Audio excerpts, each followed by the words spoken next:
Hello, good morning everyone. Myself Dilip Pathak, faculty of physics. आज ये मैं वीडियो डेमोन्स्ट्रेशन टॉपिक के लिए तैयार कर रहा हूं और मैंने इस टॉपिक को सेंटर ऑफ मास कॉन्सेप्ट से लिया हुआ है, यानी हमें इसमें सेंटर ऑफ मास की कंप्लीट जरूरत पड़ेगी। तो अब सबसे पहले बात ये होता है भाई सेंटर ऑफ मास कहते किसको है। जब भी सवाल आता है हमारे पास सेंटर ऑफ मास, जैसे ये मेरे पास एक डस्टर है, इसकी सेंटर ऑफ मास में कैसे निकालूं? तो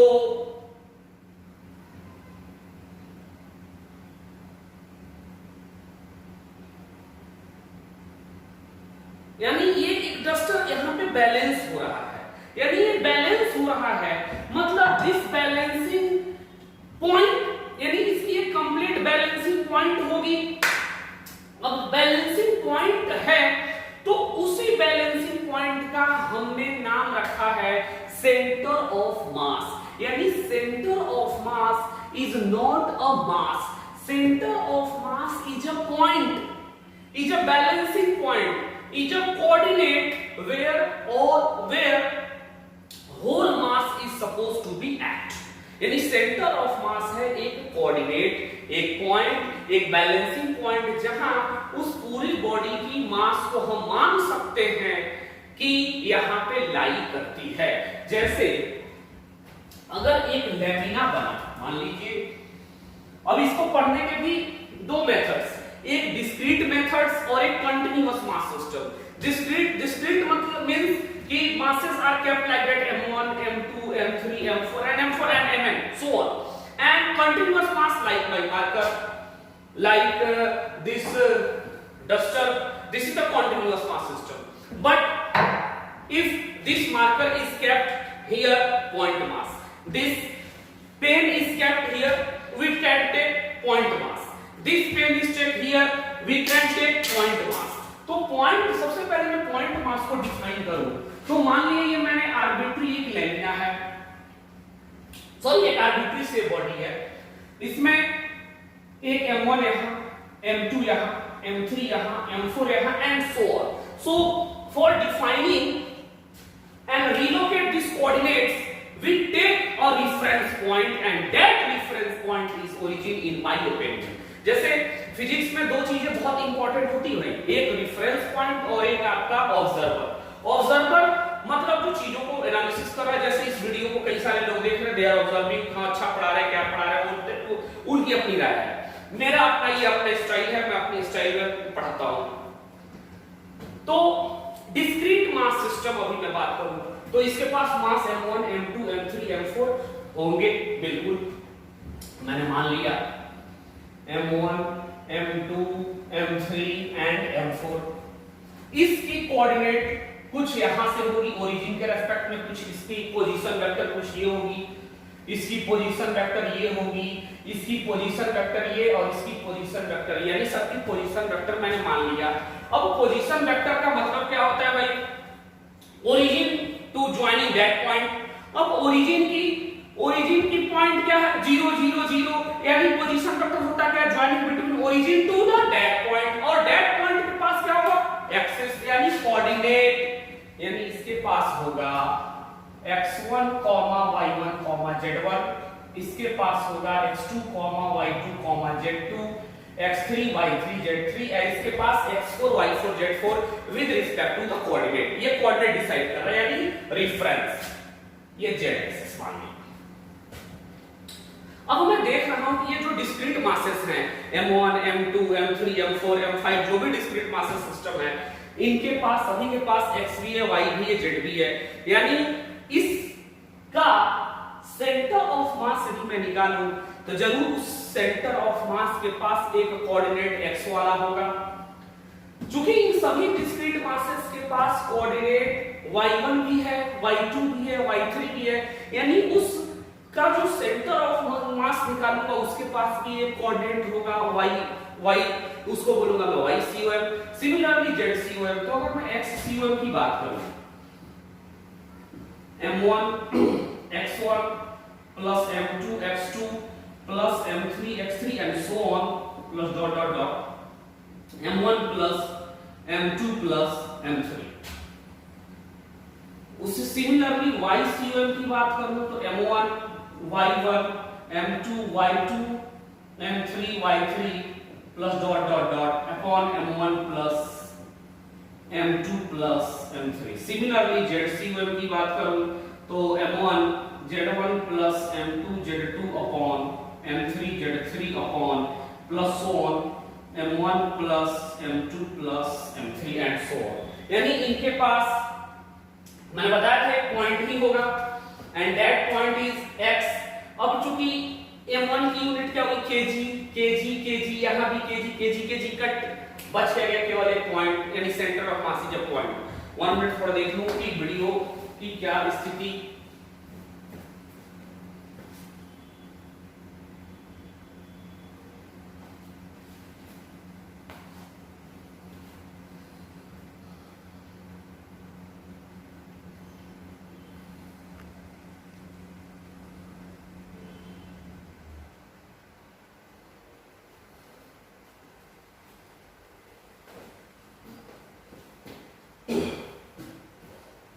यस नाउ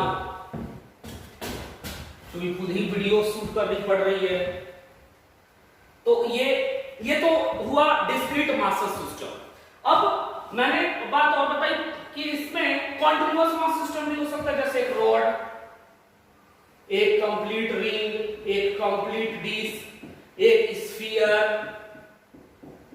आपका कोन, ट्रायंगुलर प्लेट वगैरह हो सकते हैं। तो अगर इनकी मैं बात करूं तो इसका सेंटर ऑफ मास अगर ये कॉन्टिन्यूअस और यूनिफॉर्मली मास है तो ठीक बीचों बीच, बाइसिमेट्रिकली सिमेट्रिकली इसका भी ठीक बीचों बीच, ठीक बीचों बीच, ठीक बीचों बीच। बट ये कॉन्टिन्यूअस मास है बट ये सिमेट्रिकली नहीं है तो इसका ठीक बीचों बीच हम नहीं कह सकते हैं। इसके लिए मेथड से निकालने के लिए फाइंडिंग करनी पड़ेगी इसको, तो इसको मैं ठीक बीचों बीच नहीं कह सकता हूं क्योंकि मैं फील करा रहा हूं कि सेंटर ऑफ मास को मैं कब ठीक बीचों बीच कह सकता हूं, जब मासेस आर यूनिफॉर्मली डिस्ट्रीब्यूटेड और वो सिमेट्रिकली हो। तो ये तो सिमेट्रिकली मान लीजिए इस एक्सिस के अबाउट तो बिल्कुल है बट इस एक्सिस के अबाउट है ही नहीं, और इस एक्सिस के अबाउट सिमेट्रिकली लेफ्ट और राइट में है। तो लेफ्ट और राइट में तो नो डाउट इसकी सेंटर मास बिल्कुल वाई एक्सिस पे ही कहीं होगी, ये तो फैक्ट है क्योंकि ये एक्स एक्सिस के वाई एक्सिस के अबाउट सिमेट्रिकली है। लेकिन ये दोनों एक्सिस के अबाउट सिमेट्रिकली है, एक्स एक्सिस से कटती है तो ऊपर हाफ, वाई से इधर हाफ, तो इनकी सेंटर ऑफ मास को मैं लिखूंगा 0,0 0 का, क्योंकि ये एक पॉइंट है, centre of mass is the point.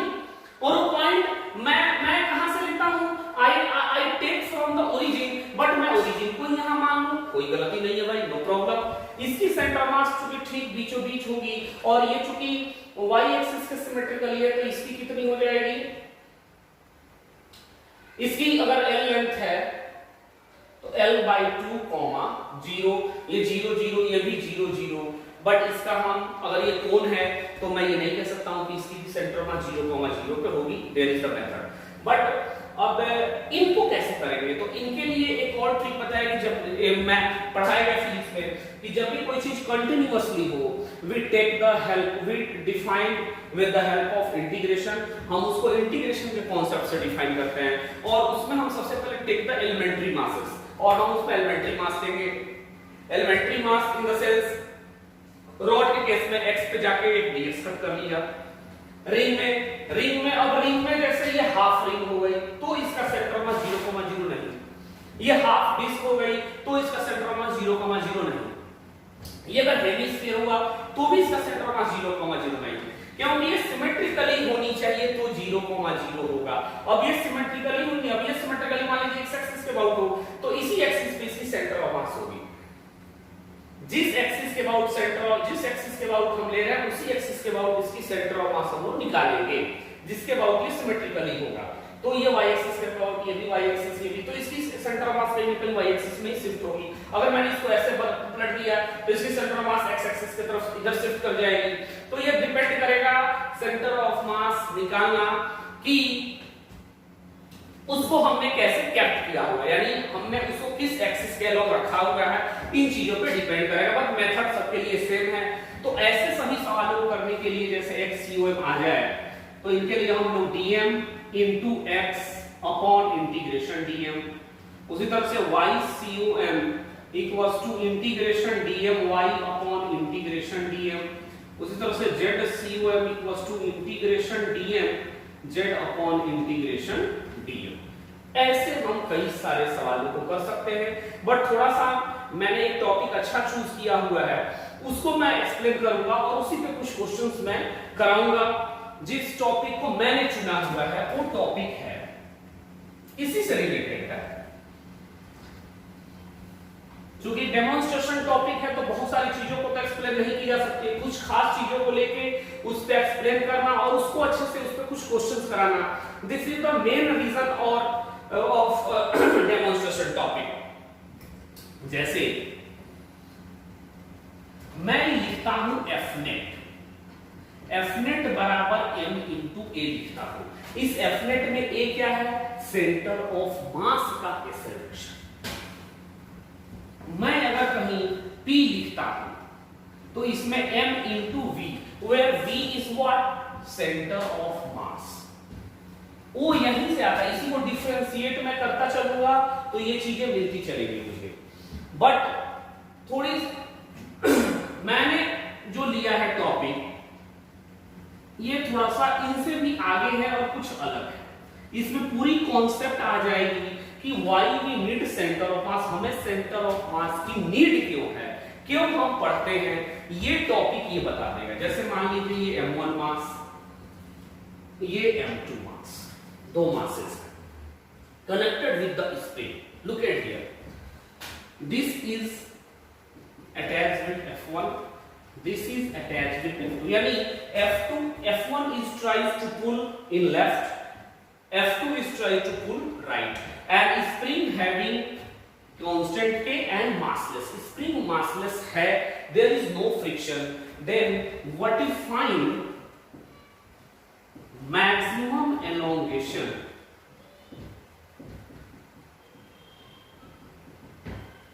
in spring। हो सकता है यहाँ पे कुछ लाइट्स ब्लर कर रही हो तो मैं यहाँ लिखूंगा नहीं इसके नीचे, मैं इधर ही आ जा रहा हूं, थोड़ा सा मैं कैमरे में देख लूं।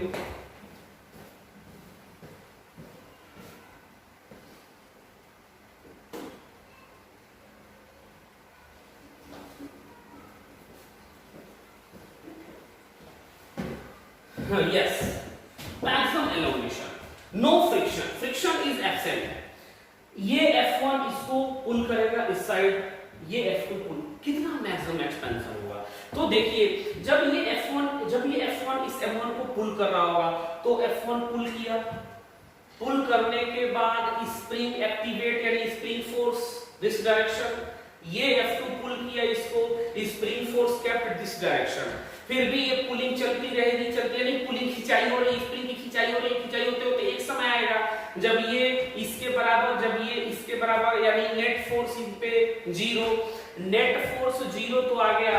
अभी मैं एक चीज और मान ले रहा हूं कि F2 इज ग्रेटर देन, या मैं मान ले रहा हूं F2 is greater than F1 मान लो अगर,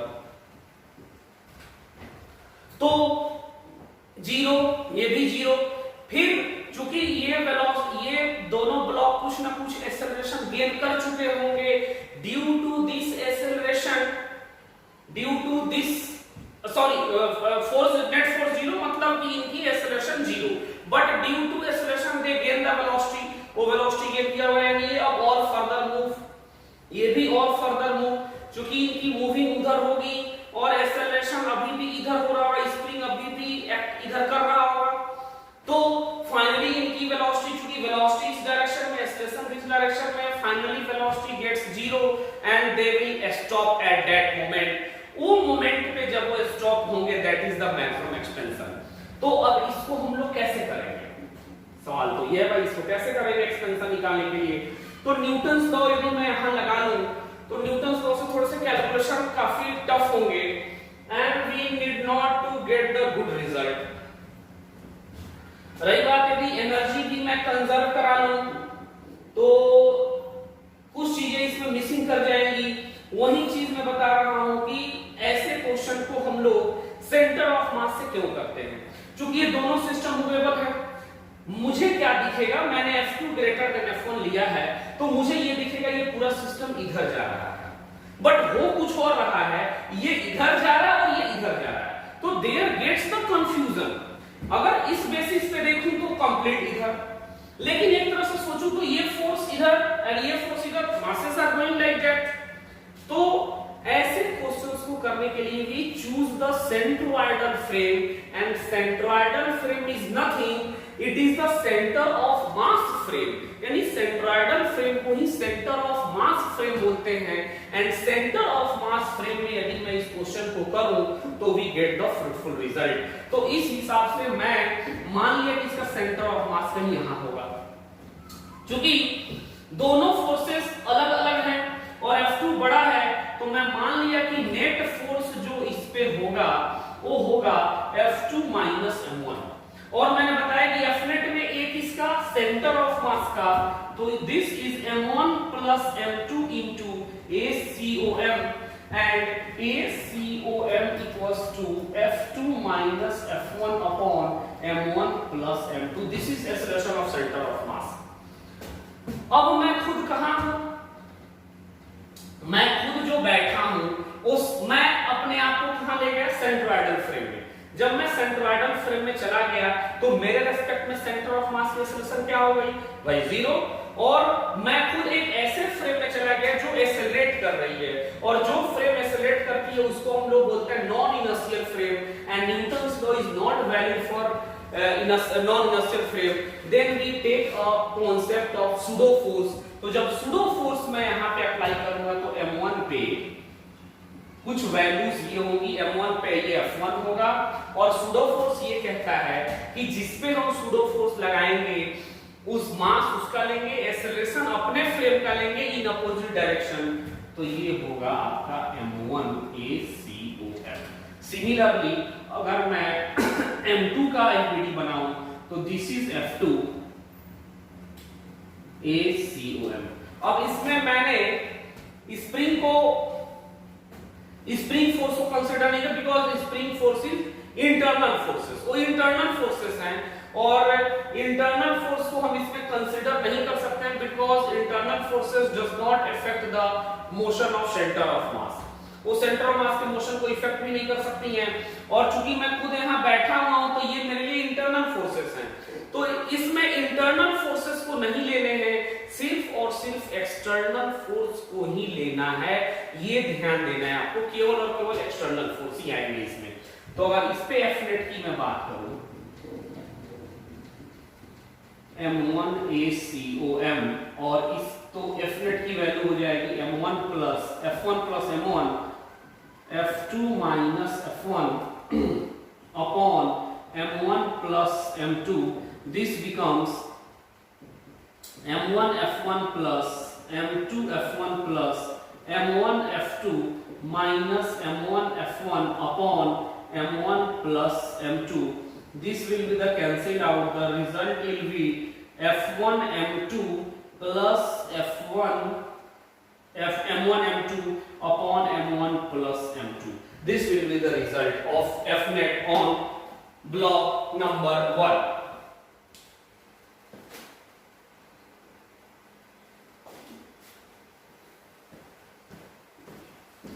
नाउ अगर मैं बात करूं F2 की वैल्यू, जो इसको मिटाना पड़ेगा,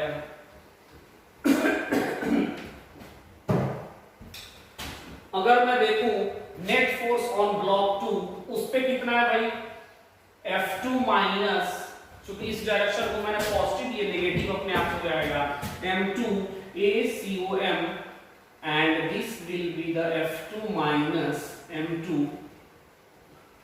upon F2 M1 plus F2 M2 minus F2 M2, and remove it, plus M2 F1 upon M1 plus M2. This will be F2 M1 plus M1 F2 M2 F1 upon, ये दोनों cut गए, this the result will be like that. हम देख रहे हैं कि दोनों both forces are equal on that, on this 2. ये कब हुआ, क्योंकि ग्राउंड फ्रेम में क्या था ना कि F1 इस पे, F2 इस पे अलग अलग फोर्सेस, लेकिन सेंटर ऑफ मास की ये एप्लीकेशन, सेंटर ऑफ मास की ये फीलिंग कि जब मैं अपने आप को सेंट्रोइडल फ्रेम में ले गया, मुझे तो दोनों फोर्सेस बराबर हो गए। ठीक, बराबर तो हो गया। आगे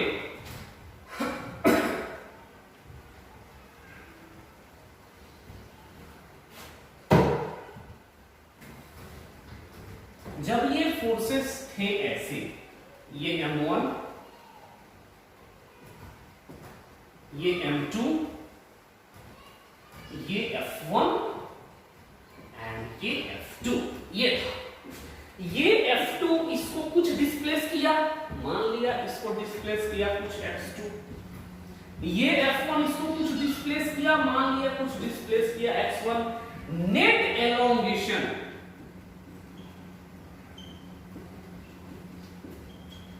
इक्वल्स टू x1 प्लस, यही तो मुझे निकालना है कि नेट एलोंगेशन इस स्प्रिंग में कितना आया, इस स्प्रिंग में नेट एलोंगेशन, और फिर इस पे कुछ एक दो न्यूमेरिकल्स, अच्छे खासे न्यूमेरिकल्स, इसको इस्तेमाल करते हैं।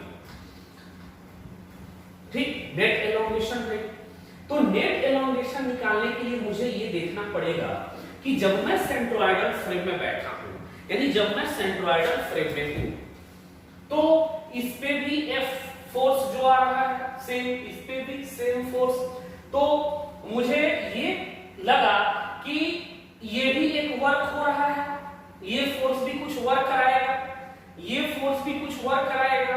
मान लिया ये फोर्स जो वर्क कराया, यानी इसको x1 डिस्प्लेसमेंट दिया, ये फोर्स जो कुछ वर्क कराया इसको x2 डिस्प्लेसमेंट कराया, क्योंकि भाई इसकी मासेस कुछ m1 है और m2 है, तो इसके डिस्प्लेसमेंट कुछ हुए x1 और इसके डिस्प्लेसमेंट हुए कुछ x2। तो सेंट्रोइडल फ्रेम में work energy in centroidal frame, जो वर्क एनर्जी थ्योरम होती है work done all external plus work done all internal equals to delta के सी वर्क, यानी एक्सटर्नल वर्क डन इस पे कितना हुआ भाई, एक्सटर्नल वर्क डन हुआ F, क्योंकि दोनों के फोर्स तो बराबर है, F इंटू x1, क्योंकि इधर फोर्स इधर डिस्प्लेसमेंट, वर्क डन पॉजिटिव, दोनों के बीच angle 0, work done positive, plus एक और जितने एक्सटर्नल होंगे सबको लेने हैं, तो इस पे एक्सटर्नल कौन है, एक F1 और एक F2, यानी ये भी बराबर और ये भी, दो तो दोनों बराबर है, तो F into x2 plus internal work done कौन कर रहा है, internal work done spring is doing the internal work done, यानी स्प्रिंग फोर्स कितना, तो स्प्रिंग स्प्रिंग की मतलब एनर्जी वर्क डन, तो वर्क डन बाय स्प्रिंग कितना होता है, पहले तो नेचुरल लेंथ पे 0, तो uf माइनस ui, यानी माइनस हाफ के x1 प्लस x2 का स्क्वायर, एंड दिस 0 0 0 माइनस 0 क्यों, क्योंकि इनिशियल भी काइनेटिक एनर्जी 0, फाइनल भी 0, यानी सेंटर ऑफ मास का इनिशियल भी 0, फाइनल भी 0। तो यहां से अगर मैं F कॉमन कर लूं, तो this is x1 plus x2 and this becomes k x1 plus x2 square, and this is x1 plus x2, this is the maximum expansion and this is 2f by k, यानी spring में जो maximum expansion होगा वो कितना होगा, 2f by k, and where f is what, F2 M1 M2 F1 by M1 plus M2, यानी जिस body का मैं मास ले रहा हूं, फोर्स दूसरे वाले का ले रहा हूं, इसमें जिस बॉडी का मैं मास ले रहा हूं, फोर्स दूसरे वाले का ले रहा हूं, डिवाइडेड बाय टोटल मास, तो ये F हुआ, उसको 2 से मल्टीप्लाई कर दूं और K से डिवाइड कर दूं, तो इस ऐसे क्वेश्चंस का मैं मैक्सिमम एक्सपेंशन इन स्प्रिंग निकाल सकता हूं, लेकिन इसके लिए ध्यान का रखना है, the main condition is that the masses are free to move, no doubt, both masses are connected with the spring। अब जैसे एक क्वेश्चंस मैं लेता हूं इसी पे, सेम ये फॉर्मूला मुझे याद रखना है, 2f by k,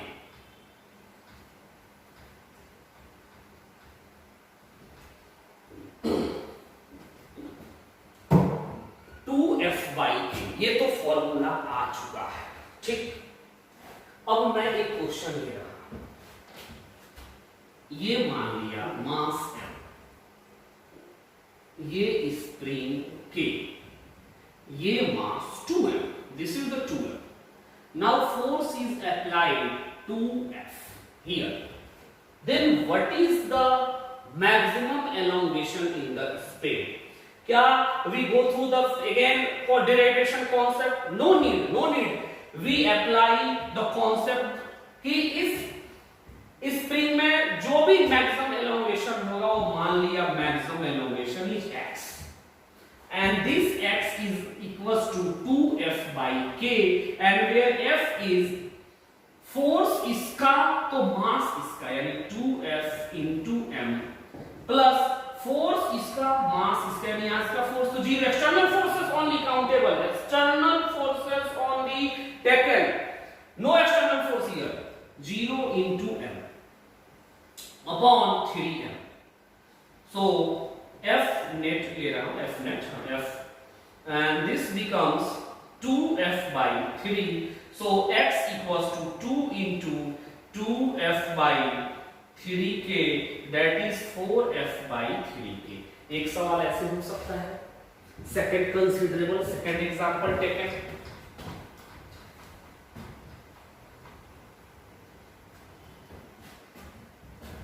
second example ये हो सकता है, जैसे मान लिया कि आपको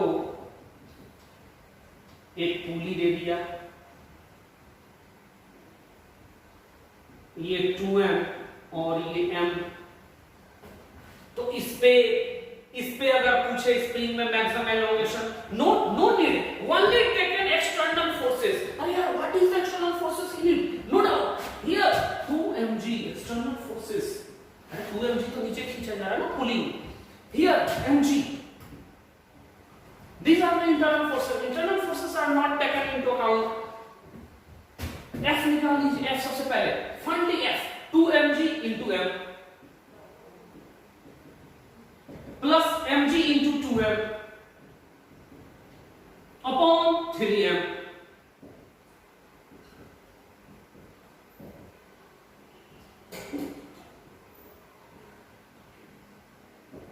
This is 4mg by 3, and x is maximum expansion is 2f by k, where 2 into 4mg equals to 3k. This is 8mg by 3k. और ऐसे ही नहीं, इस टाइप में भी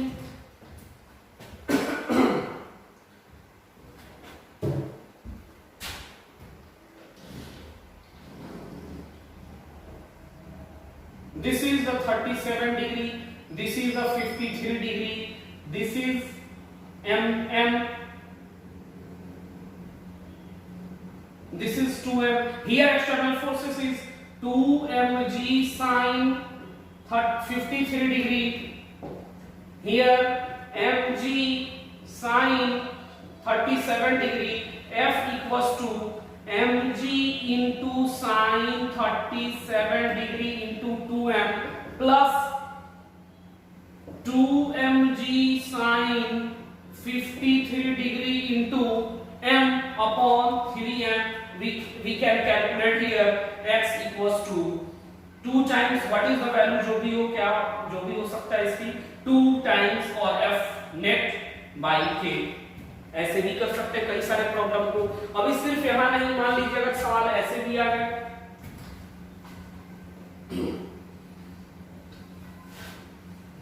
थोड़ा सा एक और अलग टाइप का, एक और लास्ट, जैसे मान लो एक सवाल ये आ गया, ये 2 kg, ये 6 kg, फोर्सेस इज 24 न्यूटन, इस पे फोर्सेस 20 न्यूटन, 20 में 10 न्यूटन. अब ऐसे स्प्रिंग कांस्टेंट इसकी ऐसे भी मतलब पूछा जा सकता है. Then what is the elongation and what is the compression. अब इस क्वेश्चन को देखते हुए क्या है, इसमें भी एक्सपेंशन होगा कि कंप्रेशन होगा, ये कैसे निकालेंगे? तो इसके लिए सबसे पहले इंडिविजुअल एक्सप्रेशन कैलकुलेटेड. अगर इसकी एक्सप्रेशन मैं निकालूं A2 तो कितना होगा, नेट फोर्स इस पे 10 external forces only 10/2 यानी A2 equals to 5 meter per second square. Here A6 kg की अगर मैं निकालूं तो 24 न्यूटन अपॉन 6 यानी 4 मीटर पर सेकंड स्क्वायर।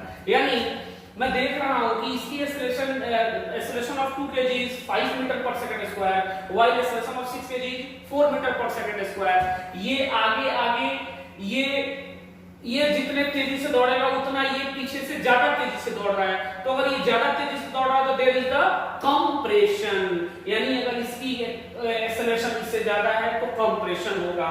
और उसमें अगर मैं निकालूं तो फिर 2F/k, चाहे एक्सपेंशन हो या कंप्रेशन हो, फोर्सेस इज दैट यदि एक्सटर्नल फोर्सेस उस पे लग रहे हो, ब्लॉक फ्री टू मूव हो, स्प्रिंग से कनेक्टेड हो, then go through this basics and x equals to इसका फोर्स उसका मास यानी 60, चूंकि कंप्रेशन हो रहा है तो minus 24 into 2 48 upon total mass x नहीं अभी f निकालो, total mass 8 and this becomes 2, I hope 12/8, so x equals to 2 into 12/8 by k, 2F/k, तो 3/k जो इसमें कंप्रेशन होगा वो 3/k होगा।